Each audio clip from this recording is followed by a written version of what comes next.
सवाल यहाँ यह है कि संसद द्वारा पारित विधेयक राष्ट्रपति महोदय के पास अनुमोदन के लिए क्यों नहीं जाता।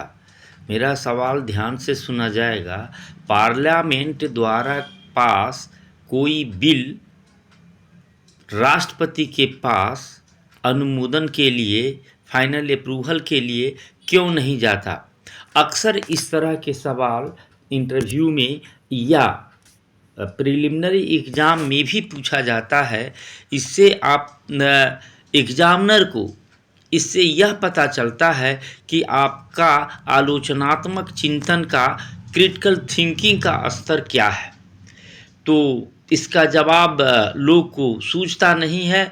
वे समझते हैं कि नहीं, संसद द्वारा पारित कर दिए जाने के बाद वह अंतिम राष्ट्रपति के पास जाता है। ऐसा सवाल का उत्तर उस समय सही होगा जब सवाल यह होगा कि लोकसभा और राज्यसभा द्वारा कोई विधेयक पारित कर दिया जाए, पास कर दिया जाए, तो फाइनल अप्रूवल के लिए, अंतिम स्वीकृति के लिए राष्ट्रपति महोदय के पास जाता है। तो आपका उत्तर सही है। लेकिन यहाँ प्रश्न है कि संसद द्वारा कोई विधेयक पास कर दिए जाने के बाद राष्ट्रपति के पास क्यों नहीं जाता है। अब इसे आप अंग्रेजी में भी देखें। भारतीय संविधान के आर्टिकल 79 में, यहाँ हिंदी में भी दिया हुआ है कि 79 में कि संसद का गठन, कॉन्स्टिट्यूशन ऑफ पार्लियामेंट, संसद का गठन कैसे होता है। तो अंग्रेजी में जो शब्द है उसको पढ़ें। There shall be a parliament for union, केंद्र में एक पार्लियामेंट होगा, which shall consist of president and two houses, means parliament consists of president and two houses, to be known as council of state, राज्य सभा, and house of people, लोक सभा। तो आप इसे हिंदी में भी एक बार देख लें, उसके बाद हम इसके अर्थ पर आते हैं। संघ के लिए एक संसद होगी जिसमें राष्ट्रपति और दो सदन होंगे। राष्ट्रपति और दो सदन होंगे, दो सदन जिन्हें राज्यों का परिषद, राज्यसभा और लोगों के सदन, लोकसभा के रूप में जाना जाएगा।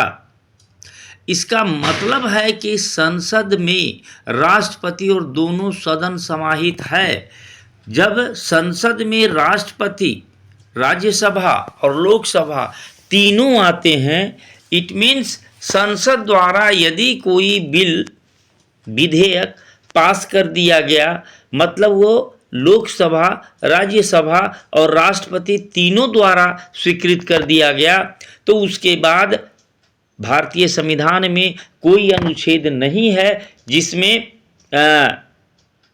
इसके बाद का कोई व्यवस्था किया गया है। दरअसल जो आप संसद भवन का जो चित्र देख लेते हैं तो उसी को आप संसद समझ लेते हैं। संसद दरअसल एक संस्था है, एक इंस्टीट्यूशन है, और वह इंस्टीट्यूशन जो है संविधान के द्वारा बना हुआ है, और इसमें सिर्फ भवन नहीं है, यह एक संस्था है जिसका गठन के बारे में यहाँ दिया गया हो। तो जब भी पार्लियामेंट द्वारा जब कोई बात आती है, इट मीन्स दोनों सदन और राष्ट्रपति महोदय तीनों का संयुक्त स्वरूप उभर करके आना चाहिए। यह आपके पढ़ने के तरीके को भी रेखांकित करता है, और यह आपके समझ को भी, कितनी गहराई तक आप समझते हैं, इसको भी रेखांकित करता है। और इसी तरह का आगे भी मैं और आपके पास वीडियो लाता रहूँगा। धन्यवाद। इसे शेयर भी करें, इसे सब्सक्राइब भी करें, और आगे हमारे साथ जुड़े रहें, हमें समर्थन भी देते रहें। धन्यवाद।